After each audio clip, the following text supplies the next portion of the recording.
Dan sekarang kami sudah terhubung, saudara, dengan mantan Ketua Wadah Pegawai KPK, ada Yudi Purnomo. Selamat pagi, Mas Yudi. Ya, selamat pagi Mas. Selamat pagi pemirsa Kompas TV dimanapun berada. Baik, sehat Mas Yudi? Alhamdulillah. Alhamdulillah. Baik, Mas Yudi, mendengar pemberitaan yang booming tentunya, bagaimana tanggapan Mas Yudi? Ya, tentu inilah yang diharapkan oleh masyarakat ya. Keberanian dari Polda Metro Jaya untuk menetapkan sekaligus mengumumkan ya siapa tersangka dari dugaan pemerasan yang dilakukan oleh pimpinan KPK. Dalam hal ini adalah Ketua KPK terhadap Menteri Pertanian ya, SDL ya. Dan kita hari ini mendengarkan tadi ya secara langsung bagaimana Polda Metro Jaya sudah mengumumkan termasuk juga siapa tersangkanya yaitu langsung Ketua KPK. Tentu sebenarnya ini tidak terlalu mengejutkan ya karena memang kita sudah paham bahwa calon TO-nya yaitu tersangkanya tentu adalah Ketua KPK ya karena orang lingkaran terdekatnya seperti ajudan, pegawainya, bahkan dari Kementerian Pertanian juga sudah diperiksa. Dan tadi juga kita sudah mendengar berapa miliar gitu ya terkait dengan dugaan pemerasan tersebut. Jadi menurut saya yang harus dilakukan sekarang tentu pertama bahwa Pak Firly ini kan secara otomatis dia akan nonaktif gitu ya karena bunyi undang-undang seperti itu, Ketua pimpinan KPK dia dinonaktifkan sementara ya ketika dia menjadi tersangka. Kedua, ya kita berharap bahwa sebenarnya Pak Firly gitu ya dengan drama-drama yang sudah dilakukan oleh beliau ya saya pikir ketika sudah menjadi tersangka saya pikir sudah selesai lah drama-drama tersebut dan yang bersangkutan mengundurkan diri dari KPK ya karena kan tentu supaya nggak menjadi beban. Kan tidak terbayang dalam pikiran kita bahwa Ketua KPK itu menjadi tersangka dalam kasus dugaan tindak pidana korupsi. Seperti itu Mas. Betul. Nah Mas Yudi ini bicara mengenai konferensi pers yang tadi digelar di Polda Metro Jaya mengatakan bahwa memang ini sudah terjadi sejak 2020 bahkan sampai 2023. Apakah betul? Pemirsa Kompas TV juga ingin tahu apakah betul rumor ini sebenarnya sudah ada sejak lama namun baru bisa dieksekusi sekarang, Mas Yudi? Ya kalau kita bicara tentang rumor ya tentu pasti akan selalu ada yang mengatakan ini dari dulu dan sebagainya. Tapi bagi kita kan yang penting adalah penegakan hukumnya. Dalam penegakan hukum itu ada dua yang paling utama yaitu pertama terkait dengan fakta atau peristiwa gitu kan. Kemudian yang ketiga barang buktinya. Nah sekarang ketika penyidikan ya artinya semua bisa didapatkan. Kita bisa melihat bagaimana Polda Metro Jaya memeriksa saksi, kemudian memeriksa ahli, kemudian bahkan Pak Firly pun juga sudah diperiksa gitu kan sebagai calon tersangka ya ketika sebelumnya adalah saksi. Artinya bahwa termasuk juga ahli dan termasuk juga menggeledah dan mengumpulkan barang bukti ya termasuk penyitaan dari KPK juga. Artinya bahwa ini sudah fair lah, artinya bahwa rumor-rumor yang mungkin ada pada saat itu kemudian sampai sekarang itu berhasil dibongkar semua ya. Kita juga terkejut bisa dari tahun 2020 misalnya. Artinya bahwa ini sudah berlangsung lama. Artinya kan Pak Firly sendiri kan dia sudah 2019 dia menjabat. Artinya tidak terlalu lama lah. Dalam waktu setahun ternyata sudah diduga melakukan serangkaian tindakan yang akhirnya yang bersangkutan pada saat ini telah ditetapkan sebagai tersangka oleh Polda Metro Jaya. Seperti itu Mas. Ya, ini Mas Yudi tadi sempat mengatakan bahwa memang nanti ke depannya sebaiknya tersangka ini dinonaktifkan. Lalu secara organisasi ini bagaimana, Mas? Apakah dengan ditetapkannya sebagai tersangka nanti sesuai peraturan dari KPK yang bersangkutan ini sudah tidak boleh lagi mengambil keputusan, lalu sudah tidak boleh lagi datang ke kantor. Ini bagaimana ini Mas Yudi? Ya, pertama secara yuridis ya saya katakan tadi bahwa secara otomatis ketika menjadi tersangka maka dia mengundurkan dia akan dinonaktifkan oleh presiden ya untuk sementara gitu kan. Tapi menurut saya ini kan tidak mempengaruhi kinerja dari KPK juga gitu ya. Karena memang kan sistemnya kolektif kolegial. Yang kedua ya presiden bisa menunjuk ya siapa yang akan menjadi pejabat sementara sambil menunggu kasus ini bagaimana penyelesaiannya. Namun melihat bahwa kasus ini kan kalau kita lihat pengalaman saya proses terkait dengan tindak pidana korupsi kan membutuhkan waktu berbulan-bulan ya sampai Betul. misalnya nanti ingkrah di Mahkamah Agung. Artinya kan ini waktunya cuma setahun lagi pimpinan sekarang kan sampai Betul. Desember berikutnya gitu kan setelah MK memperpanjang. Artinya bahwa bagi saya sekarang sebenarnya kalau emang Pak Firly paham bahwa proses penegakan hukum sudah ada dan dia sendiri dulu juga mantan dari penegak hukum ya dari kepolisian dan sekarang juga jadi ketua KPK, lebih baik mundur saja gitu kan daripada menjadi beban bagi KPK. Artinya di sini memang kita butuh kesadaran ya, karena memang dari kemarin Pak Firly kan dengan drama-dramanya yaitu menegaskan bahwa yang bersangkutan tidak mau mengakui. Nah kalau sudah jadi tersangka kita berharap bahwa lupakan drama-drama yang lain ya, Pak Firly sekarang akui saja gitu kan. Kemudian mengundurkan diri dan selanjutnya ikuti prosesnya dan kita harap semua transparan dan profesionalitas juga, tentu dengan asas praduga tidak bersalah ya. Seperti itu Mas. Ya, Mas Yudi, ini juga menarik sebenarnya kita amati bahwa memang beberapa tahun terakhir atau bahkan beberapa bulan terakhir ini untuk tingkat kepercayaan publik terhadap KPK ini kan naik turun. Kadang ada OTT ini baik dan kepercayaan publik naik, lalu ini pada 22 November kemarin Ketua KPK Firly Bahuri ini ternyata ditetapkan sebagai tersangka. Bagaimana lalu ke depannya ini KPK dapat mengembalikan kepercayaan publik? Ya pertama ya tidak pernah terbayang ya dalam pikiran saya pun sebagai mantan penyidik KPK paling liar pun bahwa Ketua KPK akan terlibat dalam kasus korupsi gitu kan, bahkan ditetapkan sebagai tersangka setelah sebelumnya rumahnya pun digeledah gitu kan dan diperiksa sebagai saksi. Artinya bahwa sampai saat ini tentu ini akan menjadi hal yang hal yang luar biasa ya, karena memang karena itulah korupsi gitu, kejahatan luar biasa. Bahkan Ketua KPK itu menjadi tersangka tindak pidana korupsi. Kemudian selanjutnya bagaimana ke depannya, saya pikir sekarang bahwa KPK harus berbenah diri gitu kan. Apa yang sudah dilakukan KPK, pertama jangan membela Firly gitu ya. Kenapa? Karena saya lihat kan Pak Firly ini menggunakan KPK gitu kan sebagai sarana pembelaan diri. Kita lihat bagaimana ketika diperiksa pun bahwa yang bersangkutan itu membawa pegawai-pegawai KPK. Kemudian kemarin konferensi pers kan untuk pembelaan dirinya itu dia menggunakan akun ya dari KPK gitu kan. Artinya bahwa sarana itu digunakan untuk membela diri gitu kan, yang bersangkutan tidak bersalah. Nah sekarang kan masyarakat sudah paham ya sebenarnya ya bahwa kedepannya maka KPK harus bersih-bersih gitu kan. Tentu ini mengejutkan, saya pikir akan menjadi stok gitu kan bagi pimpinan maupun pegawai KPK yang lain. Tapi ya harus move on gitu kan.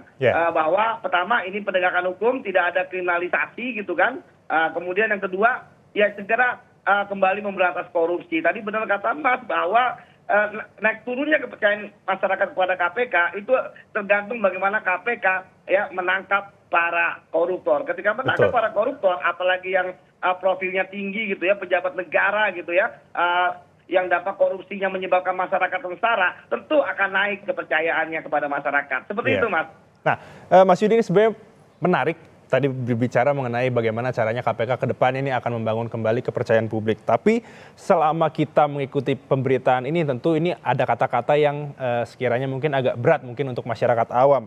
Pemerasan. Apalagi tadi sempat Mas Yudi mengatakan bahwa berlindung di balik kata Ketua KPK. Ini tentu akan sedikit menakutkan tentunya bagi masyarakat awam. Nah ini sebenarnya kalau dari Mas Yudi sendiri tanggapannya, kira-kira hukum apa yang sekiranya pantas mungkin untuk diterapkan atau mungkin dijatuhkan kepada Ketua KPK Firly Bahuri yang sudah ditetapkan sebagai tersangka, Mas Yudi? Ya pertama tentu kita juga profesional ya dan proporsional gitu ya terkait bagaimana hukuman bagi Pak Firly sendiri gitu ya, bahwa nanti tentu hakim yang akan memutuskan. Tetapi tentu sebagai bahwa dia adalah ketua lembaga penegak hukum ya, tentu hakim bisa melihat bahwa pertama tidak mendukung program pemerintah untuk berantas korupsi, kedua harusnya berantas korupsi ternyata malah terlibat dalam kasus tindak pidana korupsi. Dan kita tahu bahwa ketika misalnya ada pimpinan atau pegawai KPK yang terkena kasus korupsi, hukumannya ditambah sepertiga dari yang dilakukan. Nah kalau tadi bicara mengenai apakah pemerasan adalah korupsi? Ya memang pemerasan itu adalah bagian dari tindak pidana korupsi. Kita lihat bagaimana pasal-pasal yang dikenakan oleh Polda Metro Jaya kepada Pak Firly ya, sangkaannya ya pertama terkait dengan gratifikasi pasal 12 lebih besar, Kemudian bagaimana pemerasan 12E, pemerasan dilakukan oleh penyelenggara negara, dalam hal ini adalah Ketua KPK gitu ya. Dengan saya pikir unsur-unsurnya sudah dibuktikan ya oleh penyidik ya, misalnya bagaimana cara mengancamnya, kemudian bagaimana cara melawan hukumnya, kemudian yang paling penting bagaimana penyerahan uang-uangnya. Karena kan tentu ketika ada pemerasan ada uang di situ seperti itu. Kemudian bagaimana gratifikasi itu ya diberikan gitu ya, dan lain sebagainya. Jadi intinya bahwa kasus ini kan ternyata sudah terang benderang ya, sehingga tersangkanya bisa ditetapkan. Sebagaimana kita ketahui bahwa penetapan tersangka adalah salah satu ujung ya dari proses penyidikan yang dilakukan oleh kepolisian. Seperti itu, Mas. Ya, Mas Yudi, lalu bagaimana nih dengan kasus-kasus korupsi yang mungkin sekarang sedang berjalan, yang tentunya beririsan dengan Ketua KPK Firly Bahuri yang sudah ditetapkan sebagai tersangka. Kira-kira apakah akan disidik ulang untuk kasusnya, Mas Yudi? Ya, ini pertanyaan yang bagus ya. Apalagi kemarin Pak Firly kan mengatakan bahwa segera saja tuntaskan kasusnya. Artinya sebenarnya karena dia ingin bekerja lagi memberantas korupsi karena banyak kasus-kasus besar. Artinya bahwa sebenarnya dari Pak Firly itu ingin kasus itu stop gitu ya. Dia minta diburu-buru untuk segera ditetapkan bukan sebagai tersangka gitu ya. Artinya di stop gitu. Tapi kan akhirnya karena akhirnya kan berbeda gitu kan dari apa yang diharapkan dengan apa yang terjadi gitu. Karena saya lihat bahwa sebenarnya tidak jadi masalah ya, dan tidak perlu ada penyidikan ulang dari kasus korupsi di zamannya Pak Firly gitu ketika sebelum menjadi tersangka, karena memang sekali lagi ini kan kolektif kolegial.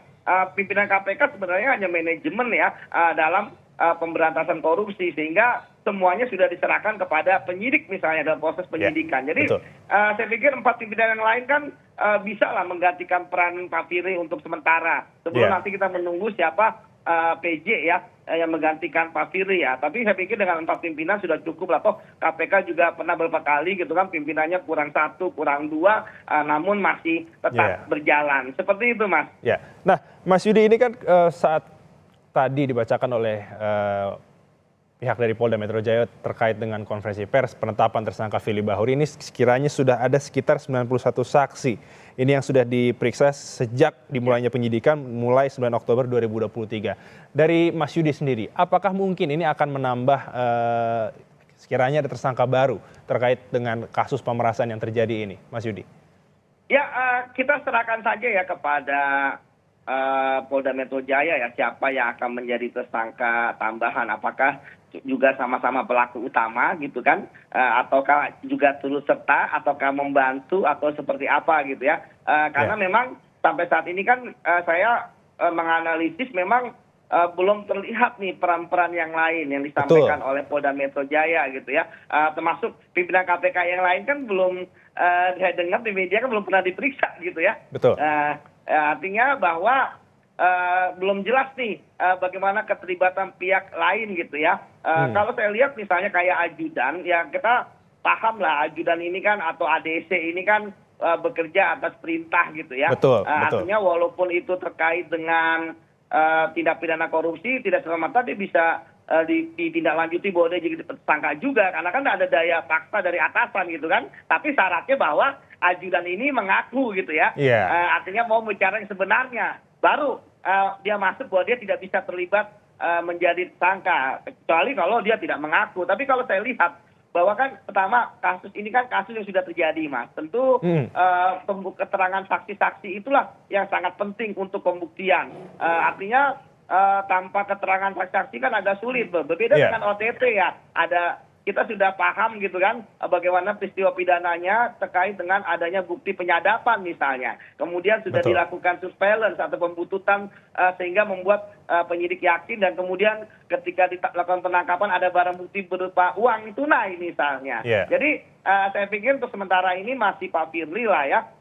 Dan yang lain saya pikir belum lah untuk bagaimana menjadi tersangka juga, kecuali memang ada bukti-bukti lain yang terkait tersangka lain yang belum dirilis oleh Polda Metro Jaya. Tetapi setidaknya bahwa kalaupun ada, saya pikir ya karena tersangka utama ya tentu Ketua KPK ya, karena dia paling jabatan paling tinggi dalam kasus ini ya. Yang lain saya pikir cobalah menjadi pertama kalau dia saksi jadi saksi mahkota, ataupun jika dia akan menjadi calon tersangka, jadilah justice kolaborator supaya hukumannya diperingan. Seperti itu, Mas. Iya. Baik.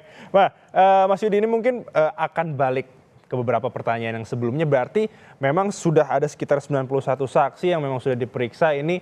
Dan mungkin kita sebagai masyarakat awam, apakah betul kalau kita bertanya kepada Mas Yudin ya mungkin sebagai seorang mantan ketua wadah pegawai KPK, apakah ini sudah batas akhir dari seorang Firly Bahuri ini meredam saksi-saksi tersebut agar tidak membicarakan terkait dengan kasus yang ya kita bisa dibilang ini sebagai kasus yang cukup wow dan cukup besar juga. Bagaimana Mas Yudi? Ya, kalau kita melihat saksi yang begitu banyak ya, artinya penyidik benar-benar ingin barang buktinya, alat buktinya itu kuat.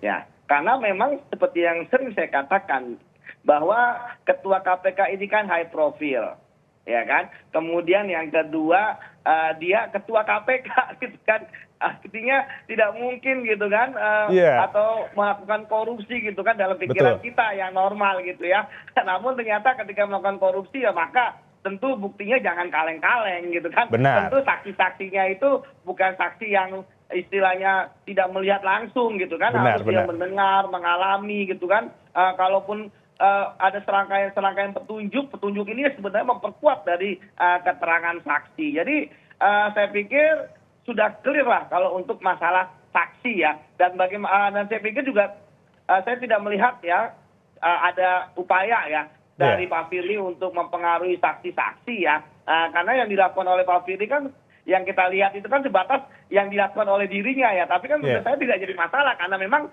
dia ketika itu adalah calon tersangkanya. Jadi ketika dia melakukan istilahnya drama-drama misalnya mangkir atau kemudian menghindari wartawan tutup gitu kan. Muka ya, absen juga. Iya, itu ya saya pikir ya itu hal yang biasa lah. Saya juga ketika jadi penyidik banyak para tersangka yang melakukan hal seperti itu gitu ya. Namun memang berbedanya ketika dulu saya di KPK, ketika proses penyidikan itu sudah ada nama tersangkanya gitu kan. Betul. Artinya memang dari awal kita sudah tahu siapa tersangkanya, jadi lebih enak memang tidak perlu menetapkan lagi di proses penyidikan. Nah kalau di kepolisian kan penyidikan itu kan dilakukan adalah serangkaian tindakan dari penyidik untuk mencari dan memperoleh barang bukti agar tindak pidana yang terjadi semakin terang gitu kan, guna menemukan tersangkanya. Jadi benar Mas bahwa nantinya saya melihat bahwa ketika saksi sebanyak itu sudah diperiksa gitu kan, artinya ini proses ini sudah tidak lama lagi lah proses penyidikannya. Saya pikir ini ada strategi juga dari penyidik Polda Metro Jaya, begitu tersangka sudah ditetapkan gitu kan, maka segera mungkin mereka akan melimpahkan ke kejaksaan yang diharapkan segera mendapatkan lengkap gitu ya berkas perkaranya yang kemudian nanti disidangkan gitu kan, yang mana kita tahu bahwa ketika disidangkan masyarakat akan paham dakwanya seperti apa, kasusnya seperti apa, karena memang sekali lagi bahwa pengadilan lah tempat untuk membuktikan bagaimana kasus ini seperti apa terjadi sehingga masyarakat bisa paham bagaimana prosesnya. Karena memang tentu saya lihat dari Dirkrimsus Polda Metro Jaya kan tidak semua disampaikan kepada publik ya, karena memang ada hal material terkait dengan penyidikan yang tentu kalau misalnya disampaikan bisa mengganggu penyidikan, misalnya ada upaya penghilangan barang bukti ketika mengetahui oh ternyata si ini diperiksa, oh ternyata tempat itu digeledah, seperti itu. Jadi kita kembali bahwa kasus ini menarik bahwa penyidik Polda Metro Jaya berhasil membuktikan bukan hanya pemerasan, tetapi ada gratifikasi,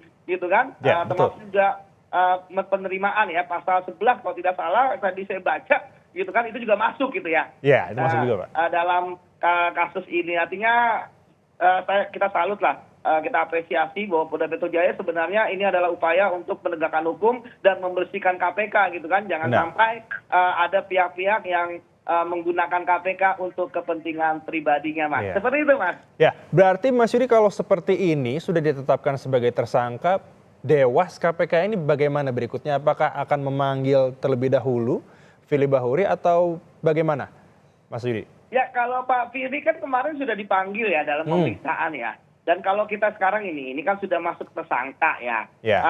Saya pikir sekarang Dewas harus buka mata lah. Kalau dulu mereka beberapa kali gitu ya melakukan yang kita anggap pembelaan ketika kasus misalnya kebocoran dokumen, kemudian juga kasus pemulangan Pak Endar gitu kan, itu dinyatakan tidak bersalah. Ini sekarang sudah jadi tersangka. Artinya bahwa secara material hukum pidana pun sudah mengakui bahwa ini ada peristiwa pidana dan ini ada tersangkanya dan tidak pidananya terang. Sehingga gitu kan Dewas yang istilahnya berkutat dalam etik, artinya patut tidak patut gitu ya, artinya hanya berkaitan dengan kewajaran bertemu dan tidak bertemu gitu ya, artinya dengan bukti yang seminim mungkin, misalnya foto kesaksian dari yang sudah diperiksa, itu harusnya segera masuk ke sidang dan menyatakan bahwa ini adalah pelanggaran kode etik seperti itu. Kalau memang Dewas ingin menyelamatkan KPK, tapi kalau tidak ya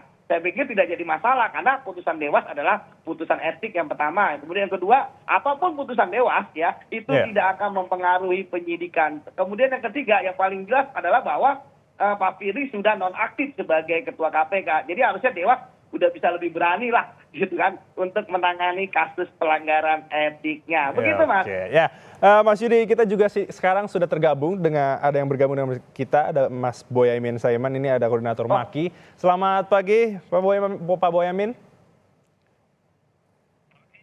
Baik, oke. Apakah pagi Bang. Pagi. Bener nggak kataku Bang? Suaranya masih belum ada ya Pak Boyamin ya? Siap. Oke. Mas Yudi, Pak Boyamin sepertinya belum muncul ini untuk audionya di Kompas TV. Mungkin sambil menunggu, ini sekiranya tadi ada yang menarik nih. Tadi kata Mas Yudi, benar kan kata saya ini, sebenarnya ada apa nih di balik kata benar kata saya ini? Iya, bahwa dalam waktu dekat ya Polda Metro Jaya tentu akan menetapkan siapa yang menjadi tersangkanya gitu Mas. Kenapa? Karena kita sudah melihat bagaimana saksi-saksi yang diperiksa gitu kan, bahkan rumah digeledah gitu ya, termasuk kemudian yang terakhir adalah bagaimana ada pemeriksaan lanjutan. Yang kita tahu bahwa pemeriksaan lanjutan itu kan pertama untuk memperkuat pembuktian ya. Kemudian yang kedua, memberikan kesempatan kepada calon tersangka untuk membela diri, ya kan? Nah, kemudian yang ketiga, bagaimana untuk mensinkronkan ya terkait rentetan peristiwa adanya dugaan pemerasan dan gratifikasi ini terjadi. Seperti itu. Oke, baik. Mas Yudi, kita akan kembali menghubungi Mas Boyamin. Pak Boyamin, apakah sudah terdengar suara saya dan juga suara Mas Yudi? Halo. Halo, selamat pagi Pak Boyamin. Pagi. Pagi, baik. Pak Boyamin, tadi kami sudah mendengar cukup banyak tanggapan dari Mas Yudi. Mungkin dari Pak Boyamin sebagai koordinator MAKI ini bagaimana nih tanggapannya setelah diumumkannya Ketua KPK Firly Bahuri ini sebagai tersangka? Ya, apresiasi yang tinggi kepada penyidik Polda Metro Jaya akhirnya berani benar untuk menetapkan tersangka. Jadi berani benar. Keren, itulah. Berani jujur hebat kalau KPK. Keren gitu. Jadi penyidik level Polda berani menyidik perkara korupsi gitu dengan top level yaitu Ketua KPK dan akhirnya menetapkan tersangka. Dan bahasa saya itu kan saya ini ya politisi, ya ngerti intelijen karena pernah jadi menwa dididik intelijen sampai melakukan operasi kontra intelijen gitu. Dengan kalimat bahwa satu yang saya sebutkan beberapa hari terakhir ini diduga Pak Firly itu untuk mencari selamat melakukan upaya persembahan. Gitu. Bukan sekedar dengan cara menyandera orang lain, ngancam membongkar orang lain, karena menurut saya itu sudah nggak laku. Jadi awal-awal itu nampaknya ada dugaan saling ngancam gitu, kira-kira gitu. Diduga Pak Firly itu juga mengancam orang-orang Polda atau penyidik atau kepolisian. Kalau saya dibongkar ya akan membongkar perkara-perkaramu gitu. Nah, tapi nampaknya itu tidak nendang gitu. Tidak bikin diper atau tidak bikin takut. Tidak bikin takut ya, Pak Boyamin ya. Ya.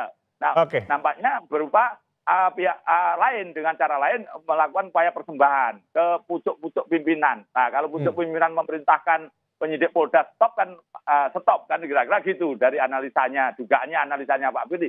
Maka berusaha minggu kemarin itu melakukan upaya persembahan. Di mana itu indikasinya ketika Pak Firly menyebut nama Harun Masiku telah diterbitkan surat perintah penangkapan 3 minggu sebelumnya. Loh, cuman menerbitkan surat penangkapan 3 minggu sebelumnya kalau diumumkan. Yang diumumkan itu kalau nangkep tiba-tiba dibawa digelandang ke KPK itu baru hebat. Nah, ternyata menurut versi saya, analisa saya itu adalah upaya persembahan gitu, untuk mencari selamat.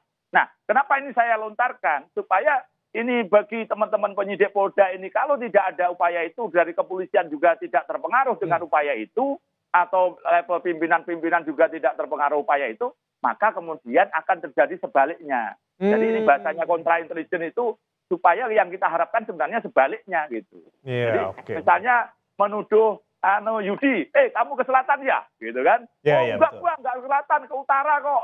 Gitu. Padahal saya pengen mengakui dia memang jalan ke utara, gitu loh. Baik.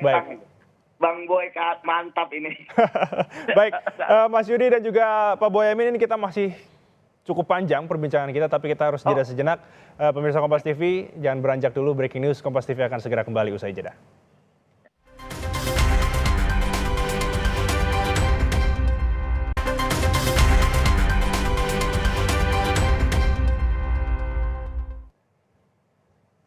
Saudara, Breaking News Kompas TV kembali, masih bersama saya Elgin Fridianto. Polisi menetapkan Ketua Komisi Pemberantasan Korupsi Firly Bahuri sebagai tersangka dalam kasus dugaan pemerasan terhadap ex-mentan Syahrul Yassin Limpo. Penetapan tersangka kepada Firly Bahuri dilakukan penyidik di Treskrim Sus Polda Metro Jaya usai melakukan gelar perkara. Firly diduga melakukan pemerasan, gratifikasi hingga suap. Dalam perkara ini, Saudara, Ketua KPK Firly Bahuri telah diperiksa sebanyak 2 kali di Barreskrim Polri pada 24 Oktober dan 20 November lalu.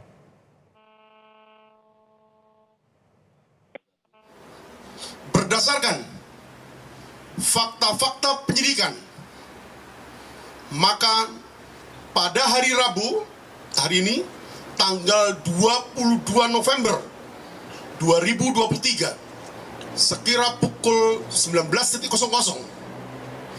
bertempat di ruang gelar perkara di Treskrim Sus Polda Metro Jaya telah dilaksanakan gelar perkara dengan hasil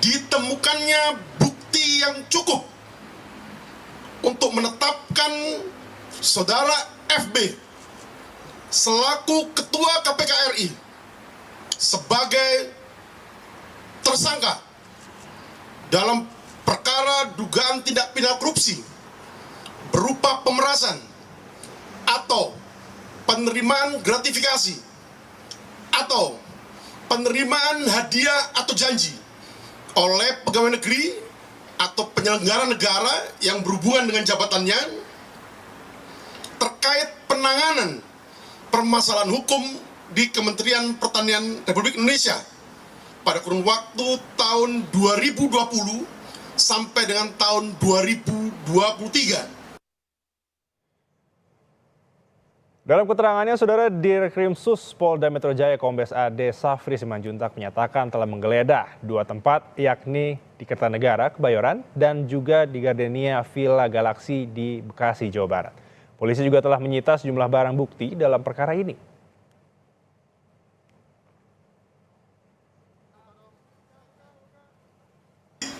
Juga telah melakukan penyitaan terhadap barang bukti. Berikut data elektronik dan dokumen elektronik yang ada dalamnya yang meliputi: 1. Dokumen penukaran falas dalam pecahan SGD dan USD dari beberapa outlet money changer dengan nilai total sebesar 7.468.711.500 rupiah sejak bulan Februari 2021 sampai dengan bulan September 2023. 2. Penyitaan juga dilakukan terhadap turunan atau salinan berita acara penggeledahan, berita acara penyitaan, berita acara penitipan temuan barang bukti, dan tanda terima penyitaan pada rumah dinas Menteri Pertanian RI yang di dalamnya berisi lembar disposisi pimpinan KPK dengan nomor agenda LD 1231 tanggal 28 April 2021. Yang ketiga, dilakukan penyitaan terhadap pakaian, sepatu, maupun PIN yang digunakan oleh saksi SEL saat pertemuan di Gor Tangki bersama saudara FB pada tanggal 2 Maret 2022. Ya, saudara, dalam breaking news kali ini kita sudah terhubung dengan Koordinator Maki, Boyamin Saiman, dan juga ada mantan Ketua Wadah Pegawai KPK, ada Yudi Purnomo. Nah, saya mau ke Pak Boyamin terlebih dahulu. Ini sebelumnya, ini kan sempat digeledah bahwa ada 2 rumah yang kita tahu ada di Kebayoran 1 dan juga satu lagi ada di kawasan Bekasi. Dan sempat dikatakan oleh Firly Bahuri bahwa salah alamat. Ini gimana Pak Boyamin ini? Ya biasalah kalau dari pihak-pihak yang diproses itu kan mencoba mendegradasi, merendahkan, menurunkan nilai dari yang dilakukan oleh penyidik itu dalam kasus ini. Nah, ya salah satunya salah alamat segala macam. Salah alamat kok sampai ketemu rumahnya. Nah, paling hebat itu mungkin dari 5 ada 2 yang salah gitu. Tapi yang utama kan mampu menemukan jalan Kertanegara nomor 46 itu. Itu hebat, keren gitu loh. Jadi sebenarnya sesuatu yang menurut saya itu di luar detektif partikelir saya juga tidak mampu mengendus itu kok. Berarti polisi itu kalau mau bekerja ya kelihatan hebatnya jadinya gitu.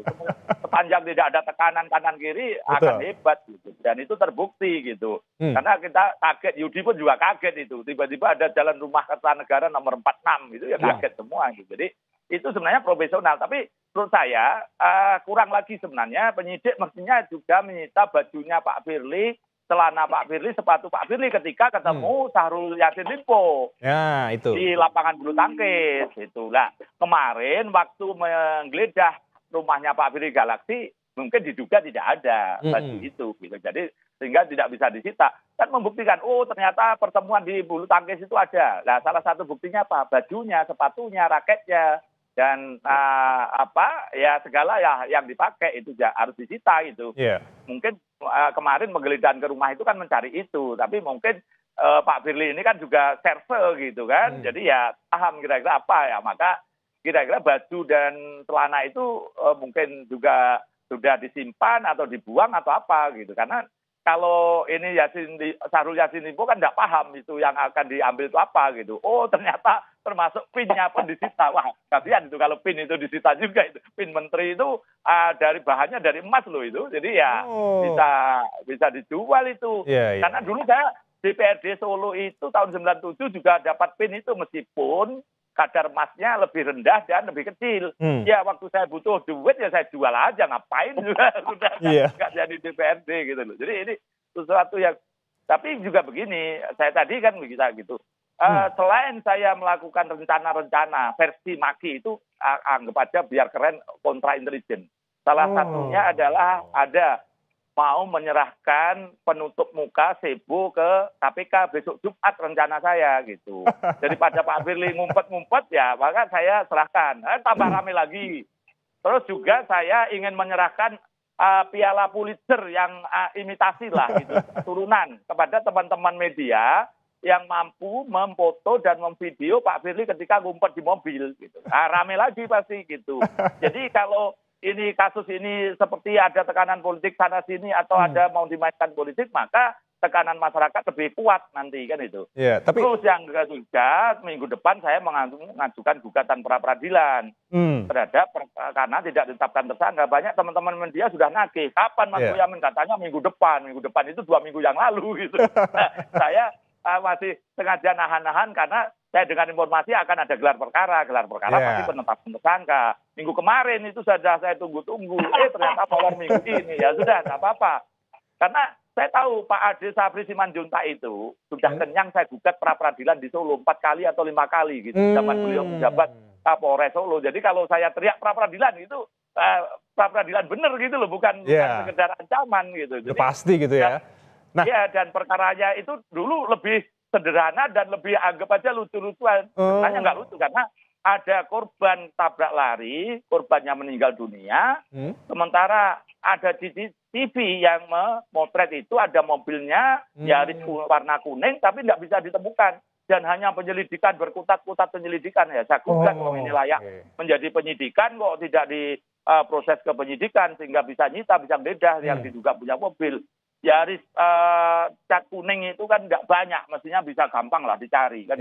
Tapi nggak dicari dalam bentuk penyidikan gitu. Saya gugat 4 kali baru dinaikkan penyidikan gitu. Jadi Pak Ade Sabri Simanjuntak itu mungkin dengan Boyamin jengkel kira-kira gitu.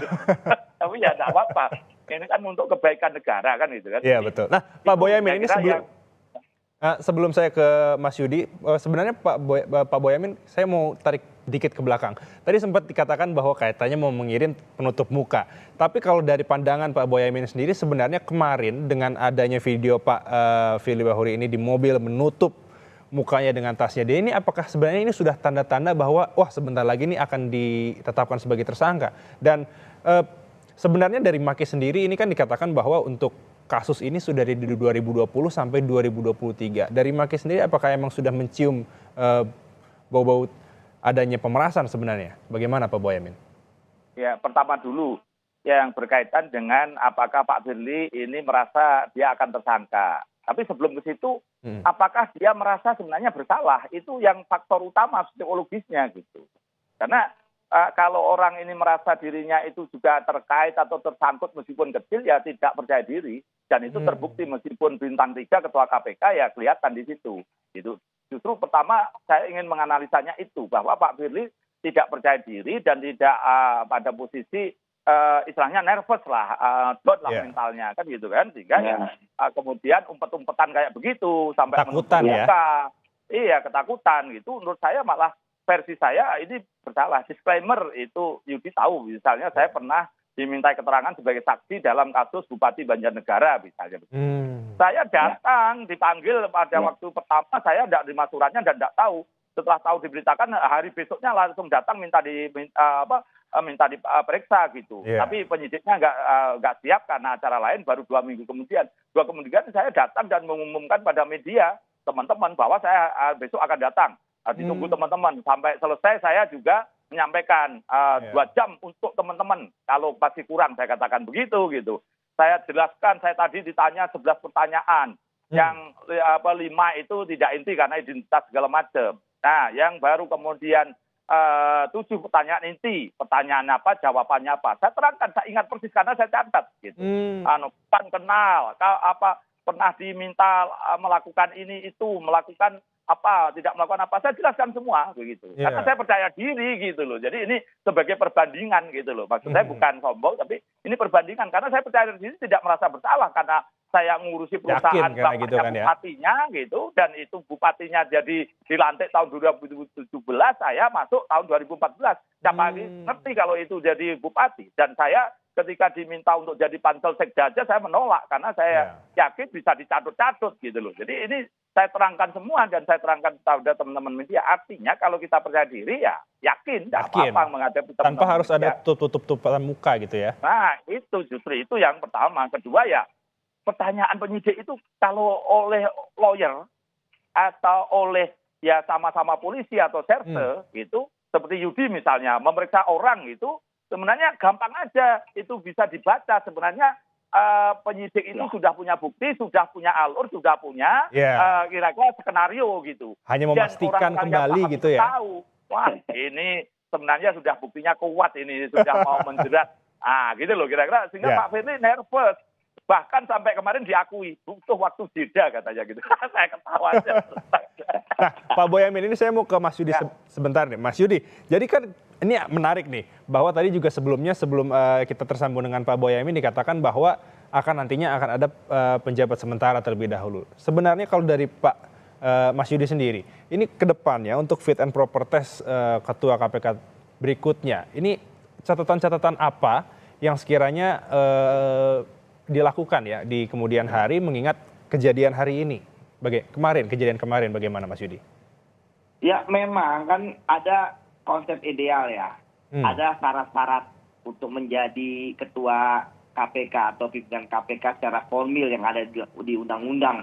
Mulai dari persyaratan kompetensi, persyaratan umur, ya kan, kecakapan, tidak pernah dipidana, dan lain sebagainya. Namun juga sebenarnya yang paling penting itu kan track record ya, rekam jejak gitu kan. Sama seperti Pak Firly ini, kita kan sudah mewanti-wanti bahwa yang bersangkutan mempunyai masalah ketika deputi penindakan di KPK gitu kan. Namun usaha-usaha kita bahkan kita sampai aksi gitu kan untuk menolak capim yang ketika itu diduga melanggar etik gitu kan.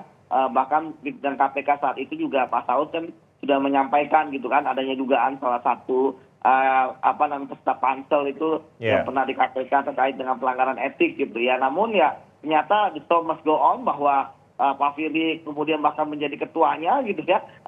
Saya pikir sudahlah praktek-praktek seperti ini harusnya nggak boleh dilakukan ketika terkait dengan pimpinan KPK.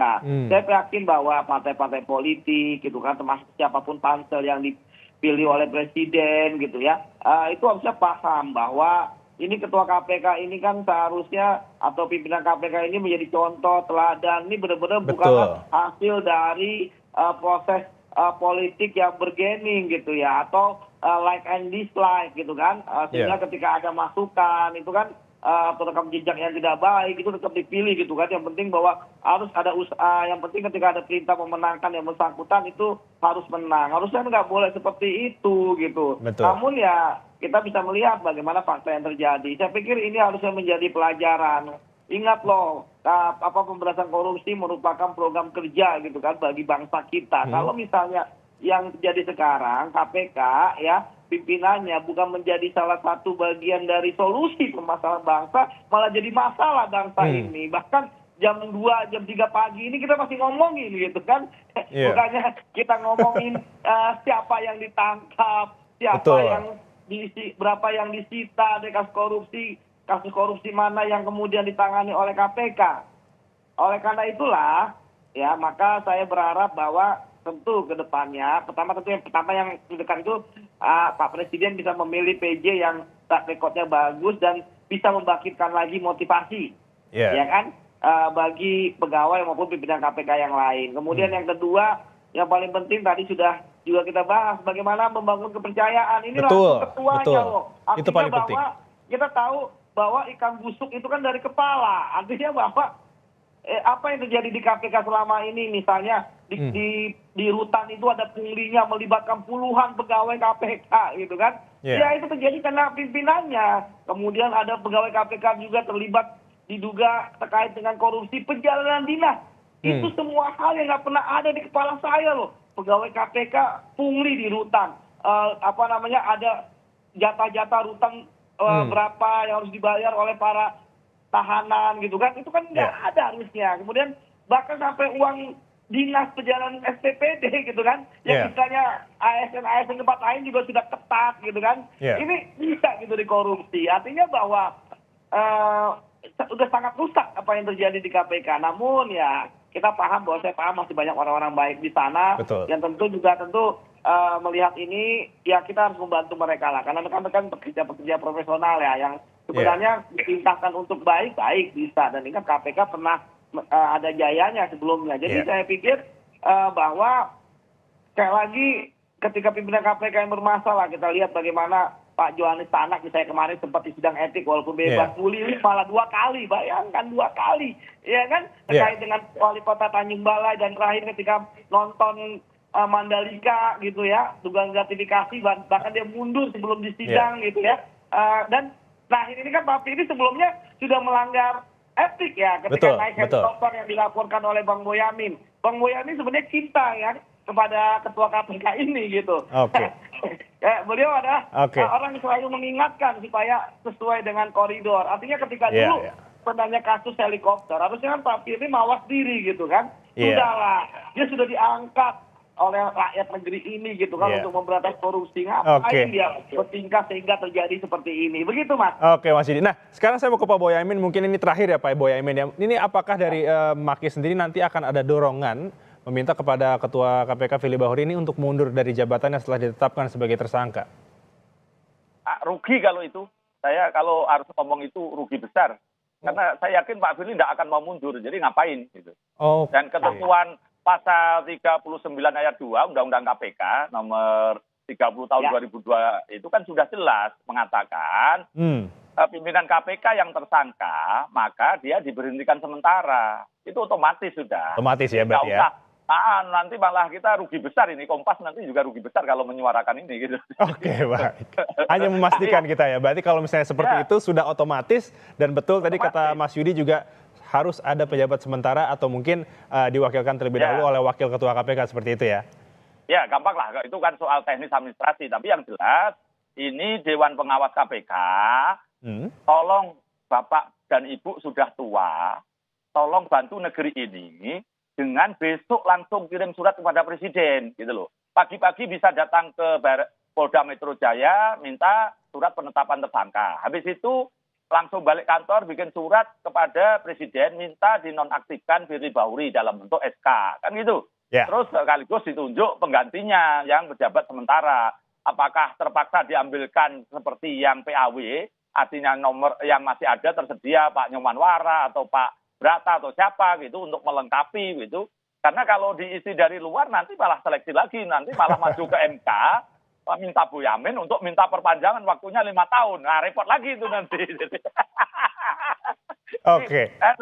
Banyak yang itu cukup itu Dewan Pengawas tolong karena dulu sebenarnya kan sudah saya minta begini, Mas. Oh, iya, Dewan Pengawas saya minta untuk mengukir Pak Firly dari Ketua KPK menjadi Wakil Ketua KPK zaman helikopter. Coba kalau waktu itu dituruti permintaan saya, nggak akan kejadian ini, gitu loh. Maka sekarang ya terpaksa itu Bapak dan Ibu Dewan Pengawas KPK itu sering komplain ke saya, sering aja ngasih kerjaan katanya gitu. Loh, memang harus bekerja gitu kan, mengawasi KPK. Dan ini puncaknya, tolong bantu negara untuk melepaskan beban KPK dari orang namanya Firly. Gitu. Baik. Pak Firly itu jadi beban dari KPK, membuat berat dan menjadi tertatih-tatih gitu loh. Jadi baik. Terima kasih. Untuk recovery aja butuh setengah tahun. Nah, kapan kerjanya? Baik, Pak Boyamin, terima kasih untuk penjelasannya. Mas Yudi Purnomo juga dari mantan Ketua Wadah Pegawai KPK. Sebelumnya ada Boyamin Saiman, Koordinator Maki. Terima kasih. Sampai kita berjumpa lagi. Nanti kita akan berbicara lebih panjang lagi karena akan ada lanjutannya. Terima kasih.